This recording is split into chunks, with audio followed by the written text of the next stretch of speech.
Во ова издание, Америка 30 години покажува дека е наш вистински пријател. Председателот Стево Пендаровски кажа во интервју за Гласот на Америка на македонски. Председателот зборува за стратешкото партнерство и за темите кои преовладуваат на собирот во Обединетите нации. Германците во недела гласаат: голема промена за нив може исто толкова и за светот. Останете со нас, ќе зборуваме и за тоа во приложение.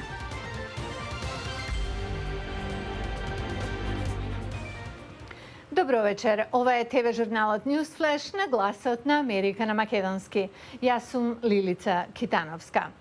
Лидерите на САД, Јапонија, Австралија и Индија денеска се среќаваат лично во Вашингтон на разговор за соработката во Индо-Пацификот, соочени со растечката моќ на Кина во регионот.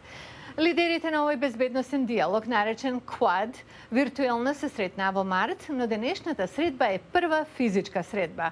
Самитот се одржува во светлина на неодамно објавениот договор меѓу САД, Британија и Австралија да ја обезбедат Австралија со подморници на нуклеарен погон, што ги разлути Франција и Кина, но доаѓа во време на силна реторика од САД и сојузниците во поддршка на Тајван, што Кина го смета за непослушна провинција.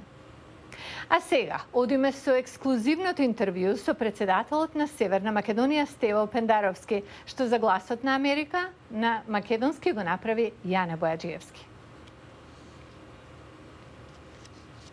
Да слушнеме. Председателе, добар ден. Кој е сублиматот од годинешната порака од Обединетите нации во време кога светот и натаму се соочува со глобална пандемија? Јас тоа го реков и во мојот настапа, гледам дека и ка моите колеги од целиот свет практично проверуваше таа теза. Добро е што после едногодишна пауза се собравме во еден значаен дел во живо. По она што јас го знам, моите последни информации говорат дека околу 30% од шефовите на држави или влади од земјите членки, 193, не се тука. Значи, околу 2/3 се тука, што е значаен ишчекор во позитивна насока во однос на што беше лани. Сите снимавме од канцеларија, имавме онлайн обраќања.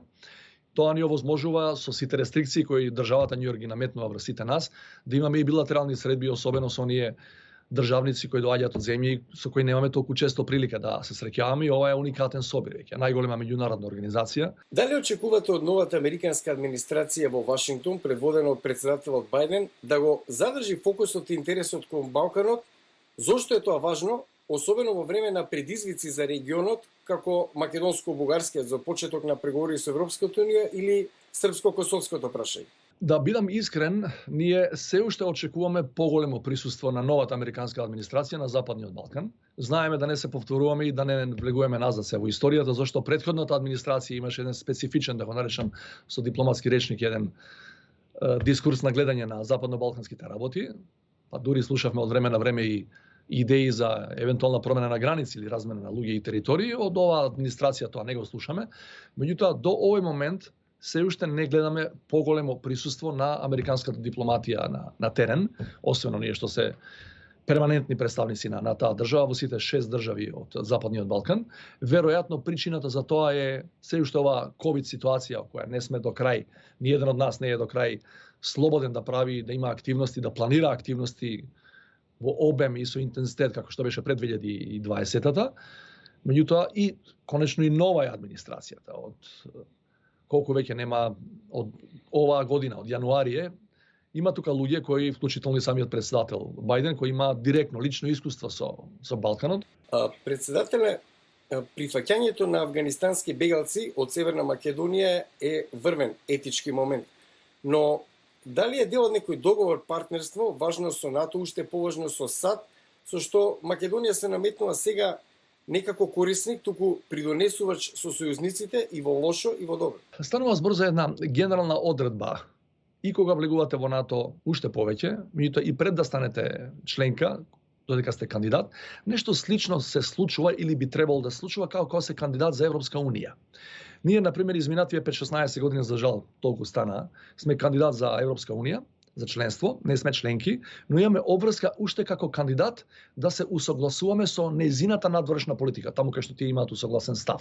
Нешто слично и во оваа организација, меѓутоа морам да ви кажам дека на прво место е нашата морална одговорност. Ние самите низ историјата и како македонски народ и како држава сме поминувале низ и сме помагале и самите сме биле предмет на протерувања и од, не знам, грчката граѓанска војна по Втората светска војна, па се до последните настани и случувања 99-та, кога имавме 360.000 бегалци од Косово на наша територија во период од 3 месеци.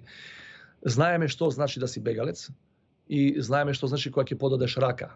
Не дај Боже утре ако затреба таква помош, знаеме дека имаме пријатели кои тој гест никогаш нема да го заборават и ќе ни возвратат. Меѓутоа постои нешто што се нарекува заедничка грижа ако сте во НАТО за меѓународниот мир и безбедност. 26 години дипломатски односи меѓу Северна Македонија и Соединетите Американски држави се карактеризираат со силни меѓусебни врски и релации на многу полиња, не само во НАТО. Ние имаме континуитет во таа работа. Значи, да не се овие 26 години, што е практично повеќе од четврт столетие, ние имаме дипломатски контакти и пред формално да воспоставиме дипломатски односи со САД. Барем неколку години пред формално да бидеме признаени и да тие да отворат своја амбасада. Има неколку години лиазон, канцеларија за врски во превод во Скопје и практично имавме на многу високо дипломатско ниво нивни представници во Скопје кои ни помага.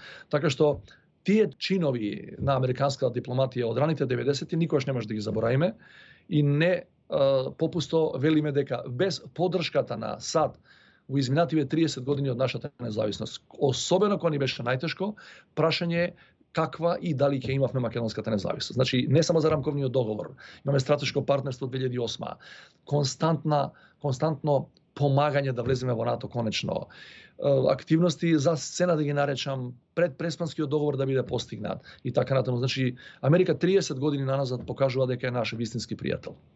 Председателот, ви благодарам за интервјуто за Гласот на Америка. Благодарам на поканата.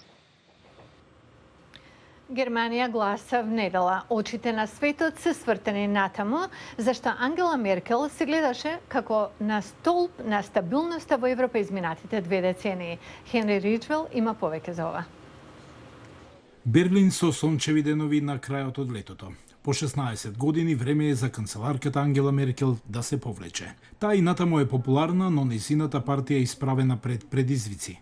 За првпат од Втората светска војна, некои анкети покажуваат дека партијата на демохристијаните е под прагот од 20%. И ако другите партии може да формираат коалиција, тоа може да значи дека партијата на Меркел нема да биде дел од власта. Кандидат на демохристијанската партија е Армин Лашет, кој се обидува да ги убеди гласачите со ветување за продолжување на досегашната политика. Обединување на Европа во овие тешки времиња, индустрија што нема да зависи од климатските промени, силна економија и јасен курс за националната безбедност. Гласачите може да ја одобрат пораката, но не и самиот. За време на посетата во поплавените региони во Германија во јули, Лашет беше фатен на камера како се смее за време на говор на германскиот претседател. Рейтингот никогаш не му се подобри. Наместо тоа, кандидатот на социјалдемократите Олаф Шолц го води во анкетите. Тој е актуелен министер за финансии во коалиционата влада и фаворит да ја замени Меркел. Има стабилна позиција во анкетите, добар учинок како министер, но му недостига харизма и шарм, но надоместува со стабилноста најмногу поради слабата конкуренција. За прашањето кои што ги делат гласачите, анкетите покажуваат јасен генерацијски јас. За мене најважно прашање се климатските промени. За мене најважното прашање е климатските промени. Климата, образованието, грижата за децата. Пензиите да бидат стабилни, работни места се е поскапо, гасот, струјата. Најбогатите германци само се побогати дури во коронавирусот. Во меѓувреме, многумина имаат предизвици во животот, имаат поголеми проблеми. Малкумина германци очекуваат брзи промени. Разговорите за формирање коалициона влада веројатно ќе траат со месеци.